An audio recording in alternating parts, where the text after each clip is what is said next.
All right, every now and then you come across somebody named Jason that's going to teach you about the restaurant business. Jason, tell me why restaurants are super, super, super easy in your opinion. Well, they're easy in my opinion because I've been doing every aspect of in the industry my whole life. I started dishwashing, and then I went into I think dishwashing, then serving tables or busboy, and then serving tables, and then bartending. But then in between the serving and bartending, I would always we would hang out after work, and then we would get drunk, and then we would go cook in the back. So I got, I've always been a good cook. My dad's from Africa, my mom's from Italy, so or my grandparents are from Italy, but so I always knew how to cook. So I would go back there and whip up Kobe some Bryant's things. grew up in Italy. Yeah, Yeah. yeah. And it's crazy because like now I've been able to in all my restaurants we pretty much were able to make our own menus. We were able to draw out our bars and be able to make sure that we have the most efficient space everywhere, so we can have the max dollar per seat and per square foot. And then making sure that we have our prices down for our menu items and making sure that we're portioning out. There's so many things that people just don't think of in a restaurant, but when you become an expert before you own one, I think that that's very, very key. I've been in the restaurant space since I'm 14 years old. I'm almost 40 now, and they say it takes 7 years or 10,000 hours to become an expert at something. And I used to work 6, 7 days a week because I didn't give a shit. And I'm down to work and grind my face off because I always knew that I would own my own restaurants and my own bars, but I just needed to save up that money because I didn't come from a silver spoon. We came from a very poor family, and I knew that I didn't want to have my kids being in the same situation. So I just worked my ass off to be able to get me to where I'm at and save up as much money as possible so I could take that first shot and open my own. And that was probably the best thing ever because, 10, 12 years later, now we own multiple. And again, though, to get back to why it's the easiest, but for most people, it's not because No. most people aren't willing to go through. Most people are like, oh shit, I go to restaurants all the time. I eat there. I go to bars. I know exactly how a restaurant's supposed to be ran. But then they don't understand cost of goods, the throwaway ratio. They don't understand liquor costs. They don't understand that your bartenders are going to be giving away drinks to your friends. They don't understand that your cooks are going to be eating every single day. So they're not even putting that into their numbers. They're not going to be equivalating to, all their different cost of goods and averaging that into their rent and their electricity and everything else. They're going to see all these big numbers coming in because there's a lot of money coming in every day, but then they're not going to think about their insurance, their your workers' comp, all the money that you got to pay for your employees is insanity nowadays. When I first started working in the restaurant, it was $2.13 plus tips. Now we're paying these people almost $9 an hour plus tips. And a lot of my restaurants, people are making 300 to 1,000 bucks a night. You know what I'm saying? And then they're getting a $700, $800 paycheck. It's crazy. So, are you familiar with a guy named Andrew Gruel? He's on TV every now and then. He's a chef. He owns a bunch I of would. restaurants in California. I don't watch TV very much, so no, I'm not familiar. But is He's it somebody I should know of?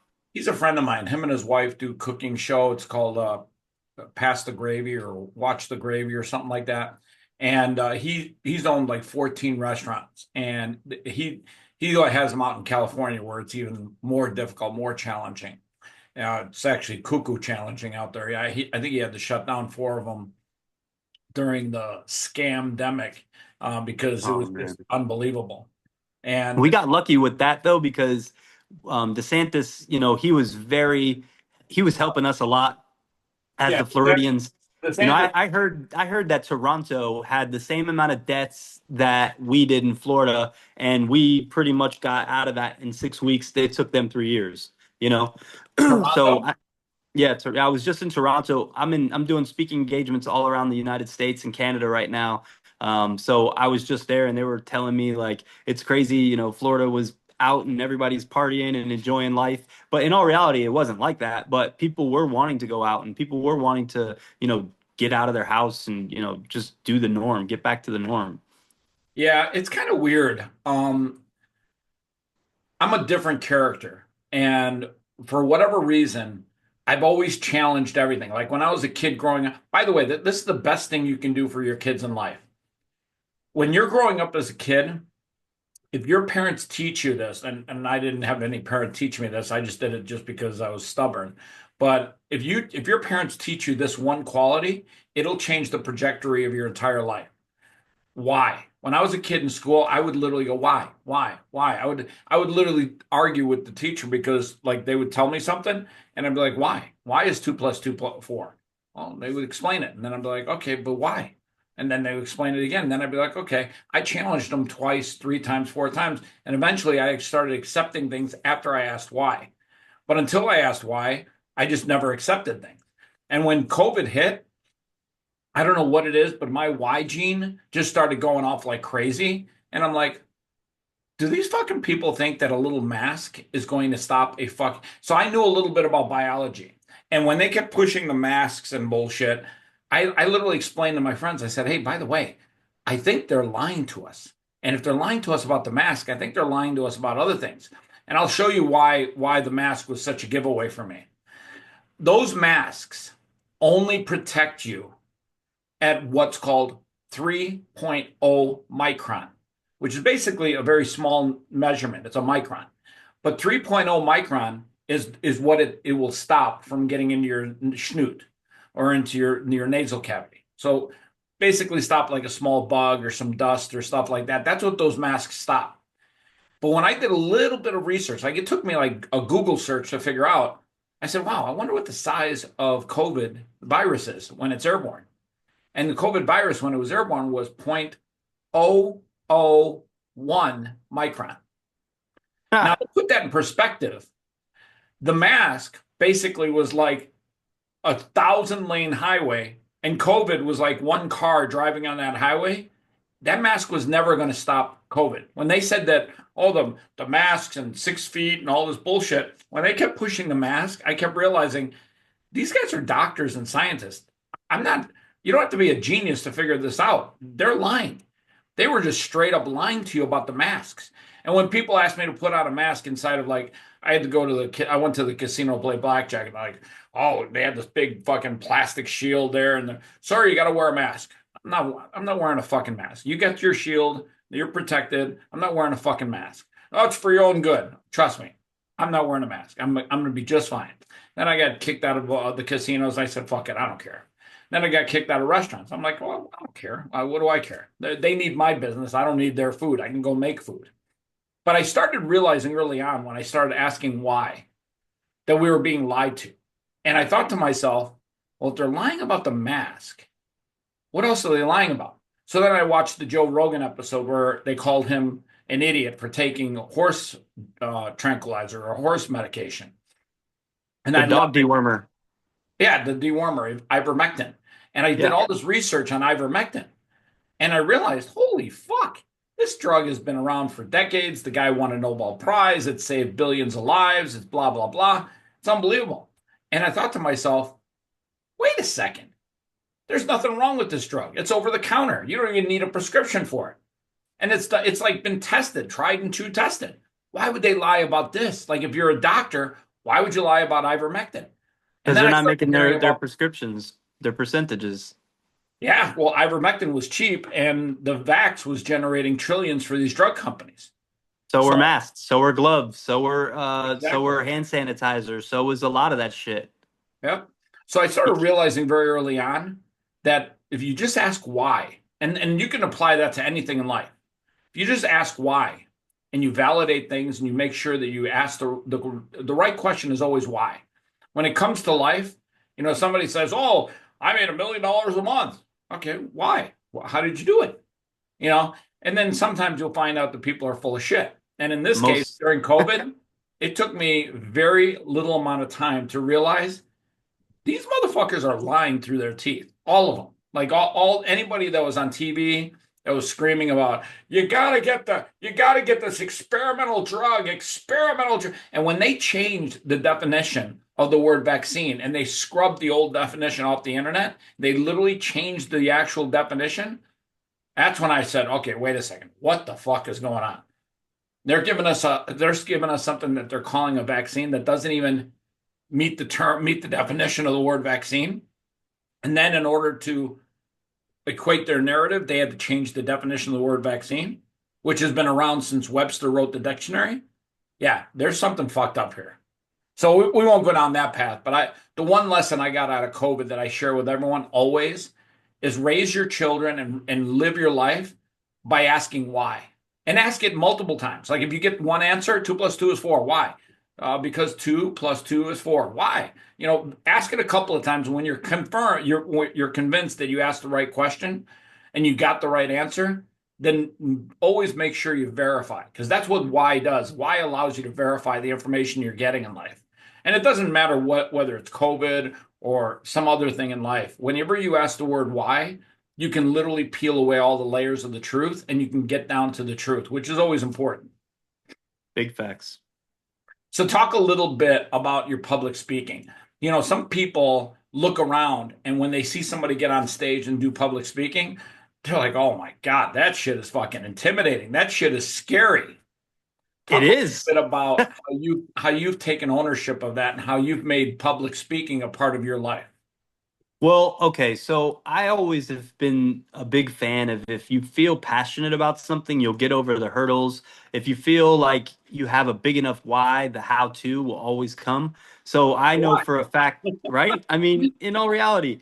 So, What's your and I why? always my why is my kids, and I'll get into that here in a second, but my stage presence is different, man, because when I get up there, it's like I like to like kind of get in the zone, I like to kind of like hear music in my own head even though I'm not listening to anything before I get up there, and I pump myself up and I get super fired up, and I use those butterflies and that anxiousness as excitement, and it portrays through while I'm speaking, and it comes as passion like crazy. So whenever I'm talking, I'm right now on a tour, all around the United States and Canada, to where we are going around talking about Legal Shield, and we're building the biggest team the industry has ever seen, and we're doing it with integrity. That is one thing that we are definitely trying to do. When I got back into network marketing, it was because of my kids. My kid's mom had died. I own 11 companies. I had been a very busy person, working 90 to 100 hours a week. And then when I had my kids, I didn't work at all. That's when we'd be at Disney and Busch Gardens and just living the dream, always at the parks and always at pools.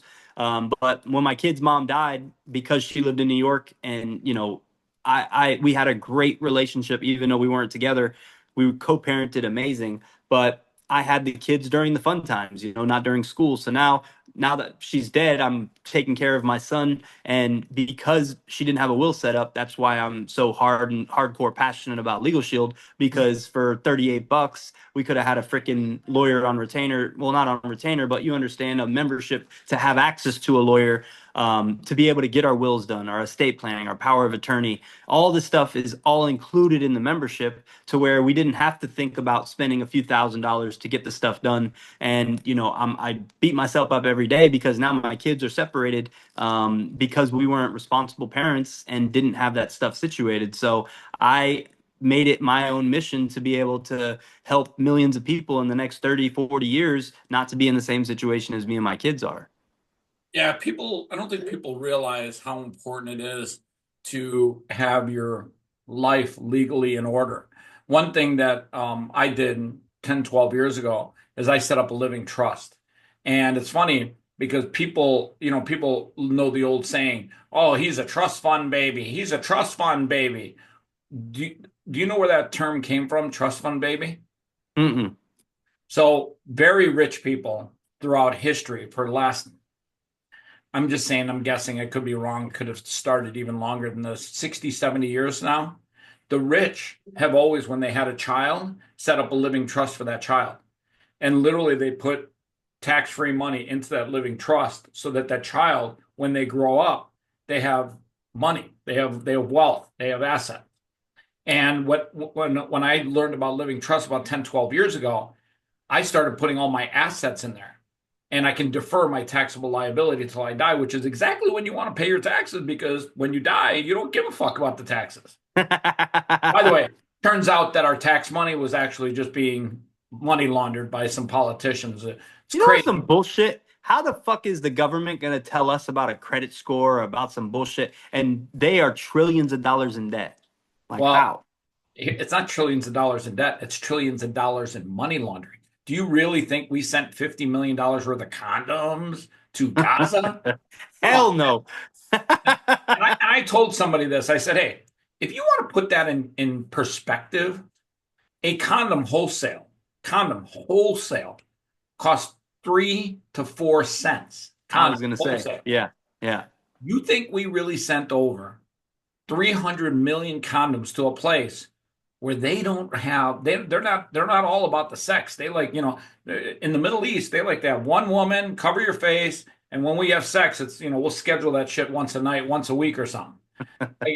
Like I could see if they were sending $50 million worth of condoms to Vegas, but nobody's Yeah. using condoms out here either anyhow. Like, I mean, let's be honest. You think Elon Musk is making 13 babies because he's slapping on a condom? Shit just doesn't happen. Yeah, So facts. I'm pretty sure the condom guy got a little bag of money, and then he gave a little bag of money to all the politicians who approved that shit. But yeah, the amount of money laundering that we're literally seeing uncovered in just the first 4 weeks of our new administration, it is shocking. It, Disgusting. You actually, know, it's not shocking. We've all no, known it. We we just knew didn't the know that deal. we didn't know the numbers.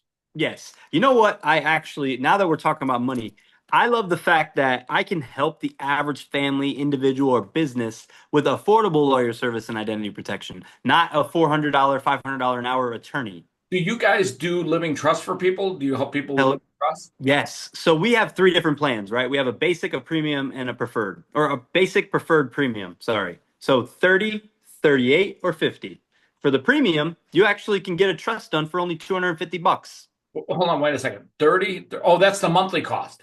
Yeah, because it's a subscription Oh, based that's fine. I thought contract. you had to be 30 years old, 38, or 50. I'm like, fuck, I don't even qualify for the 30 anymore. I'm like, Nope, why nope. did they have age restrictions? Yeah, $30, 30 American dollars, whole dollar a I day. probably should have Um, fucking figured that one out real quick. I thought to all myself, good. why That'll they got probably be age? good for one of the clips. Now, what did you Um, say for a living trust? What was the cost? yeah, so with that $50 membership, you're gonna get access to be able to get your will done, estate planning, power of attorney, all included in the membership. And then to get your trust done, it's only 250 bucks. So just to give you an idea, I actually know this for a fact because I've helped other people set up their trust. Lawyers will charge you on the average about 5 grand to do a living trust. If Yep. you do it yourself, there's a place here in Vegas where you can go and they'll do it for you. It's basically like a legal services place, and it's like 950 now. So Yeah, that almost $1,000. yeah, that 250 is a steal. And Well, and I tell then, people, but then you're getting all this extra stuff. So even with that $50 monthly membership, you're getting the will, estate planning, power of attorney. You can get a post-nup, a prenup. You can have a lawyer to be able to review contracts, documents, to be able to make letters and phone calls on your behalf, and a follow-up with each of those. If you ever get a speeding ticket, no matter what state you're in, our lawyers are going to go to court for you speeding for only ticket. Yes, that's a whole topic in itself, but 80 bucks and the lawyer will go to court for you so you don't have to worry about any premiums going up. They're going to fight for no points on your license so your insurance premiums don't go up. Then even crazier, 60 hours of a trial defense attorney is built into your membership because we do live in USA nowadays. So the fact that USA. I love that. I love that. it's That facts is though. so. Here's the neat thing. It's actually interesting that you say we live in USA because when you achieve some financial wealth in life, I sold a software company for $25 million in 2014. Um, Nice. Little interesting news. You will get people to come after you for everything. Oh my Ex-girlfriends, God. oh, you promised to marry me, hired a shyster lawyer. Luckily, when you have all your assets in a living trust, They they can't use realize this. very quickly, I'm not suing that motherfucker. He's broke. Yep. Yep. He ain't got shit. Yeah. And His that's, kids do, or his kids have it. The hey, generation's gonna have it. by the way, something I learned recently, and I don't know if you know this, you can buy life insurance on yourself, have the beneficiary be your living trust, have instructions on what to do with that money in your living trust, and the life insurance company will pay the bank account of the living trust. If you file with the government, you can get an EIN number for your living trust, and your trust can actually have a bank account at a bank. Wow, that's crazy. I mean, there's so many things that people just don't realize having that lawyer to be able to review stuff and give you all that knowledge for your state. Because that's one thing I love about Legal Shield. It's not, you're not dealing with legal lawyers that just got out of college with, there's nothing wrong with that. Because those lawyers are probably Well, my sharper than a lawyer lot of these. just got out of development. It's Grok.ai. I Yeah, literally, if I have a legal question or I need a legal contract these days, he literally delivers that stuff in less than 2 minutes. I love it. That's awesome. Well, and the great thing too, most people don't have access to AI like you, but a great thing most people can have access is to their cell phone. We have disrupted the industry just like Amazon disrupted the retail, the way people shop. We're gonna do the same thing with the way people Well, you guys access have the been justice around for a system. while. It's not like you just started last week. Exactly. This is a 52-year-old company, but the thing is they never had me in their company. They never had me wanting to go out there and sell 20, 30, 50 million memberships with me and my team and build the biggest team the industry's ever seen. And like I said, built off integrity because a lot of people hate network marketing. They call them pyramid schemes, whatever, because the fact of they have had bad Listen, history. I They, tell people all the time, look around. There's a CEO, there's a bunch of vice presidents, yes, of and there's course. executive directors, and then there's all the worker bees that are working, and they're saying, "Hey, worker bee, you could work your way up one day and be just like me." That's a pyramid scheme, also.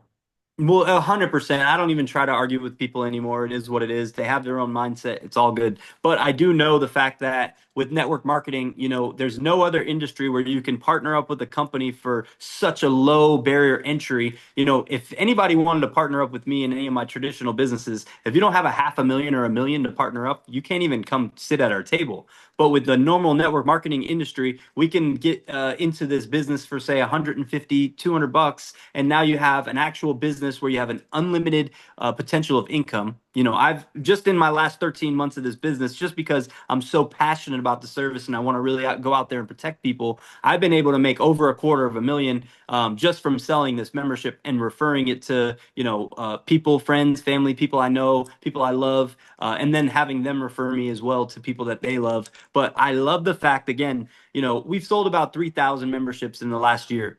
Out of those 3,000 memberships, we've had about half of the people become affiliates because they wanted to join our mission. They wanted to come help me go empower 30, 40, 50 million people in the next 30, 40 years because the fact that this is a willable book of business. So I can teach the average person how to start referring people, and little by little, their book of business is building up, their residuals are building up, and shit, by 30, 40 years, you got 150, 200,000 coming in on a monthly basis, and now your kids are set for life, for when we're gone. That's awesome. Well, listen, I always tell people at the end of an interview, leave people with something inspirational. What would you tell somebody watching this right now that would inspire them to get off the couch, get off and pursue their dreams or do something? What would you tell somebody that would inspire them to pursue their best life? Well, whether you think you can or you think you can't, you're right, no matter what. So understand, we're always super stressed before we're blessed. So go out there and fail forward. Failing is not a bad thing. Failing, every single person out there that has made it has failed many, many times. It's just how many times are you willing to get up? So again, I would say whether you think you can or you think you can't, you're right. So just believe in yourself. If you have never watched The Secret, go ahead and do that, and your whole mindset will change. The law of attraction is real. Speak shit into existence, but go put some action behind it. That's literally the best thing I've heard in a long time. It's funny. I did an interview yesterday, and the whole whether you think you can or you can't, you're right. That's so true. And Tony Robbins, he lives down in Florida also. Oh, I yeah.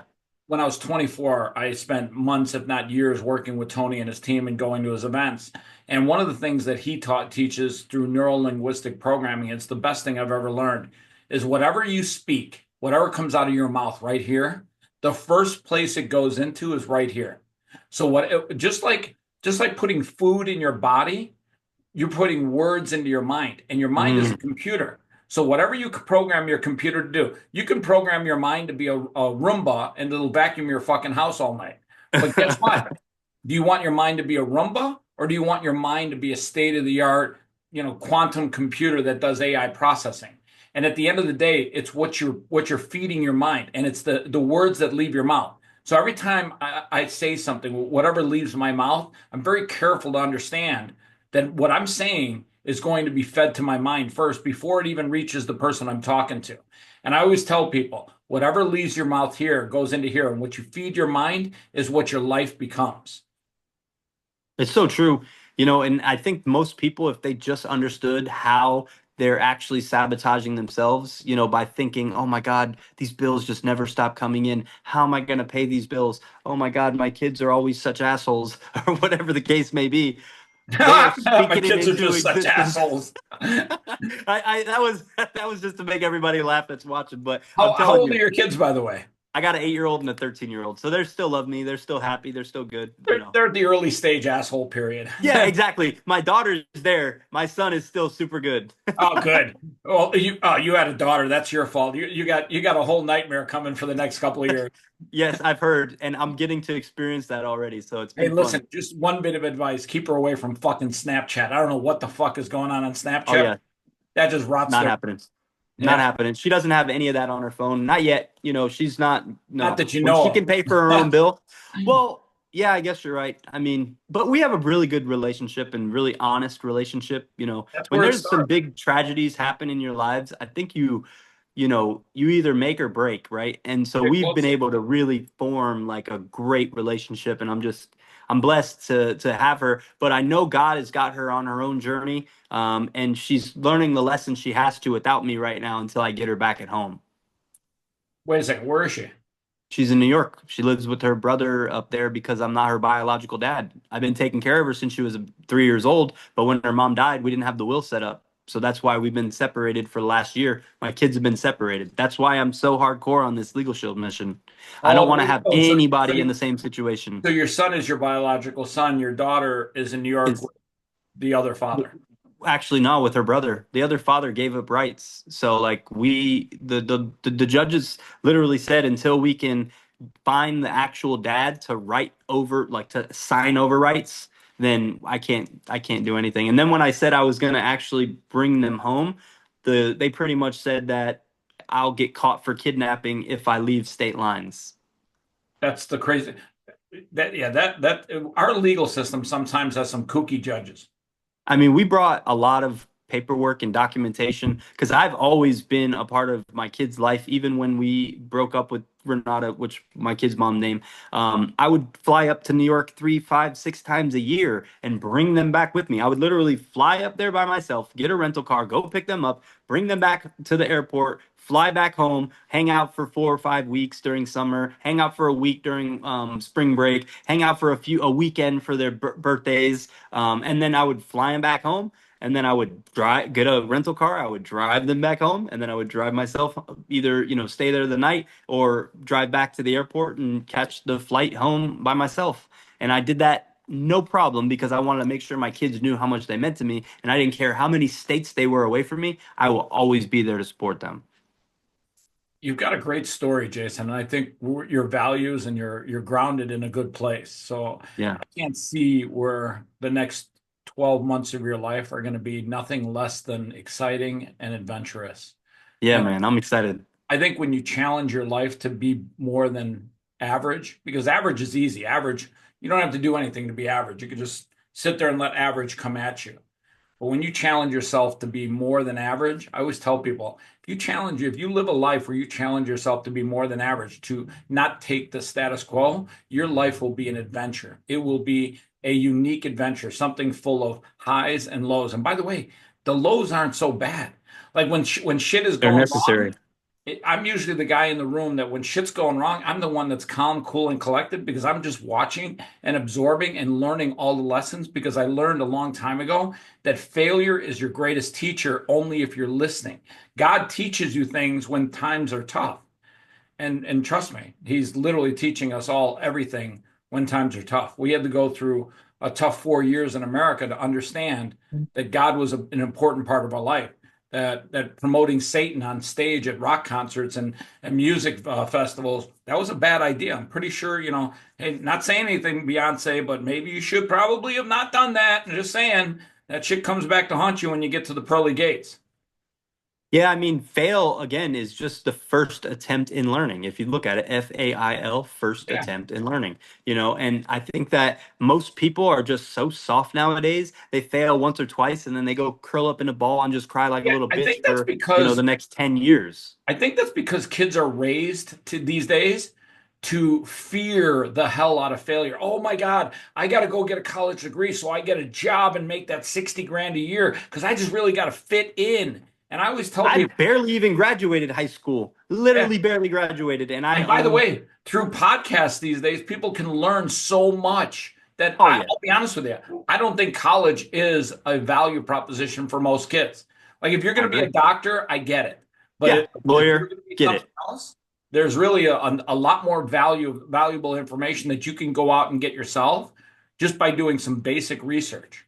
Well, I think, this is the most profound thing that I'm seeing nowadays is people are actually don't give a shit of what people think anymore, and they're actually doing what they're passionate about. And that right there is going to be so fulfilling for that individual because if you're actually finding something that you're passionate about and something that you enjoy doing, you will never work a day in your life. And I know that's a cliche shit to say, but it's so real No, because it's I true. am every day I wake up and I am fired up because I know for a fact I can go and impact somebody's life. So when they die, their parents, their kids, their grandparents, whoever, they can actually go and mourn and they can actually not have to worry about their loved one's stuff going through probate and then losing out on 60 to 70% of whatever's in that area or in that you know what I'm talking about. So the fact that I know for a fact that God put me through this situation because he knew I'm hard-headed as hell and I'm going to fight for anybody that I love. So the fact that my kids were separated and I had to go through this, it is what it is because he knew that I would fight and he knew that I'm stubborn as hell, that I'm going to go out there and help the millions because when I put something into my mind, I go out there and do it and I do it well. He's Jason Bhimji. He Bimji. is Bhimji, Yes. and he is creating trust fund babies all over the world. Yes. Yeah, And by the buddy. by the by the way, living trusts come with a will. So when you have a baby and you create a living trust, the first thing you give them is a will. Yes, and we can help you all with that. No problem for the low, low. Literally less than a cup of coffee a day. So hit me up. I'm sure you're going to be dropping the links and bio and everything. So I'm always up for a discussion. I love educating. I love informing people so they can make an educated decision. Sounds good. Thanks, Jason. We should chop You're that up welcome. again soon sometime. Sounds great, Chris. Have a great day, brother. All right.